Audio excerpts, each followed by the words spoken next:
We start with 10 and we count down to 1.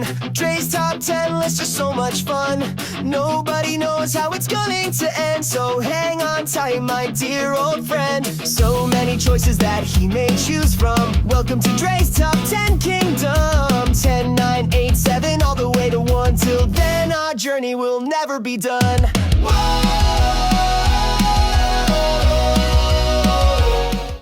Hey guys, it's Dre2584.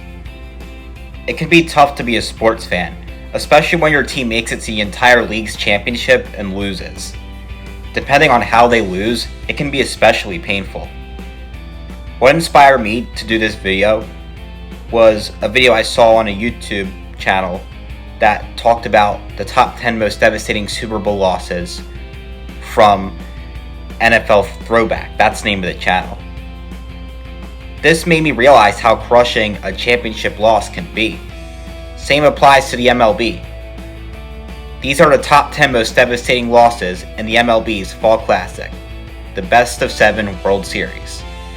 Anyways, I'm going to limit this to one team per entry, so if you're surprised that a certain year isn't on the list, that could be the reason. Without further ado, let's dive into this not so happy top 10. Number 10, Atlanta Braves, 1996. The Braves had the best record in National League that year, going 96-70. Coincidentally, the year was also 1996. They seemed dominant in the World Series, winning the first 2 games against the Yankees in Yankee Stadium. At that point, it seemed like there was no way they could blow it, and then they fell apart at their home stadium, losing all 3 games. They would go on to lose their 4th consecutive game back in Yankee Stadium to lose the series, starting a Yankees dynasty. Number 9, Philadelphia Phillies, 1993. Now I've got one for my home team. This happened 12 years before I was born, but my stepdad John was watching it with his dad, and he was not happy.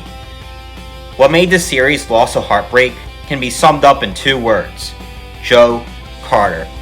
In Game 6, the Toronto Blue Jays were 1 win away from clinching the series at their home stadium to win back-to-back World Series. They were trailing 6-5 in the bottom of the 9th, with 2 men on, and Joe Carter up to the plate. And take a guess what happened next. That's right. He hit a walk-off home run to clinch the World Series. The excitement must have been unimaginable for Toronto, but Philadelphia was watching in utter disbelief at what they just witnessed. It was only the 2nd time in World Series history that it all ended with a walk-off home run, and the first time it was a come-from-behind homer. Number 8, Kansas City Royals, 2014. Kansas City was trailing 3-2 in Game 6 of the World Series, but they shut out the San Francisco Giants 10-0. A lot of the fans probably thought for sure they were going to win it all the next day. They were so close, but didn't make it. They lost Game 7 in front of their home crowd by a single point, 3-2. To make matters worse, they left a runner on third in the bottom of the 9th, giving the Giants their 3rd World Series victory in just 5 years. Fortunately for the Royals, they won the World Series the very next season. Number 7, Los Angeles Dodgers, 2017. Like the previous entry, this Dodgers team also lost Game 7 of the World Series in front of their home crowd, giving the Houston Astros their first ever World Series victory. What made this one particularly upsetting was that the Astros got convicted of cheating in the World Series. The team was banging on objects to let the batter know which sign the Dodgers catcher was making for their pitcher to throw. While it is possible Houston would have won the series anyways, the feeling LA must have had of knowing they might have had a World Series taken from them like that must have been such a bitter feeling. The Astros eventually got caught and stopped doing their sneaky trick the next season. Number 6, San Francisco Giants, 2002. The Giants were looking to win their first World Series in 48 years. Their iconic player, Barry Bonds, was on the team, having never become a World Series champion, but unfortunately, it wouldn't happen for him and the team. The Giants were up 3-2 in Game 6, ahead of the Los Angeles Angels, formerly known as the Anaheim Angels, 5-0 in the 7th inning. It seemed like their win was in the books, but it wasn't. The Angels scored 3 runs in the bottom of the 7th and 8th, taking the lead, and beating the Giants 6-5. The Angels would go on to beat San Francisco in Game 7. At least Barry Bonds had a World Series appearance. Number 5, St. Louis Cardinals, 1985. If you thought it was bad enough choking a 3-2 lead in Game 6 of the World Series, this team choked a 3-1 lead in Game 5, trying to win their 9th World Series in franchise history. The worst part of it all was in Game 6, when the Cardinals were 3 outs away from winning the World Series with a 1-0 score. The first base umpire made the wrong call when the first runner, who should have been out, was called safe by him, which led to the St. Louis Cardinals collapsing and the Kansas City Royals walked it off. Kansas City would go on to blow out and shut out St. Louis in Game 7 with a score of 12-0, giving them their first World Series victory, and St. Louis gave the umpire all the blame. Number 4, Cleveland Guardians, 2016. The Cleveland Guardians, who are formerly known as the Cleveland Indians, haven't won a World Series in 68 years. But they were playing the Chicago Cubs, who haven't done it in a whopping 108 years. They were up 3-1 in Game 5, and they were thinking it had to be done. They would lose Game 5 3-2 in Chicago, and then they'd lose the next 2 games in front of their home crowd, ending the century-long drought for the Cubs. What made this even more heartbreaking for the Guardians was that they got a 2-run home run to tie the game 6-6 in the bottom of the 8th in Game 7. But it would stay tied, forcing extra innings. The Guardians would ultimately lose the game and the series 8-7. As exciting as this was for the city of Chicago, it certainly wasn't nice to be on the other side of that. It was a huge wasted opportunity, and they're still waiting to break their long drought. Number 3, Texas Rangers, 2011. At least with the previous entries on this list, it was from teams that have all won the World Series before. That is something that can't be said about this team, who had a devastating choke to miss what would have been their first World Series in franchise history. It was from the Texas Rangers' 50th season. Imagine your team is 1 strike away from winning the World Series, and they blow it. That's exactly what the Rangers did in 2011 against the team I just talked about, the St. Louis Cardinals. Down to their final strike before winning it all, they allowed an RBI triple, forcing the game into extra innings. And then guess what? In the bottom of the 10th, Texas was down to their final strike again, only to let off an RBI single, forcing an 11th inning. They wouldn't score in the top of the 11th, and the Cardinals would end it with a walk-off home run. And of course, the Rangers lost Game 7, securing the Cardinals their 11th World Series in franchise history.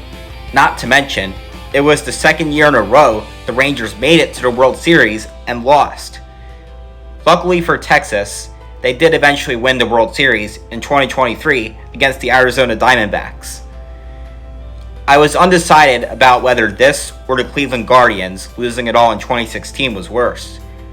What made me put this one above was that at least Cleveland's fans could say it was something special for the Chicago Cubs, who haven't won it all in over a century. But you can't even say that here, because it was the Cardinals' 11th time winning, and it was only 5 years after they won their previous World Series. Number 2, New York Yankees, 2024. This was the most recent World Series, and the first World Series that I actually watched. I was pulling for the Los Angeles Dodgers to win the series, since I have a little cousin who supports the team, mainly because of Shohei Ohtani. Like I was hoping for, the Dodgers won the series, but at the same time, I felt so bad that the Yankees had to lose the series the way that they did. At least with the other entries on this list, the losing team wasn't much at fault for losing. The other team was just more dominant than they were. However, this can't really be said about the Yankees in 2024. The Yankees were down 3-0 in the series. They won Game 4, thinking they could do the impossible comeback that's never been done before in the World Series. It seemed possible for them in Game 5 with a 5-0 lead in the top of the 5th. A lot of fives there. But then they fell apart, having what may be the most humiliating inning in MLB history. First, their fielder, Aaron Judge, dropped a routine fly ball, and then one of their basemen made a throwing error in an attempt to get the Dodgers player Kike Hernandez out at third base.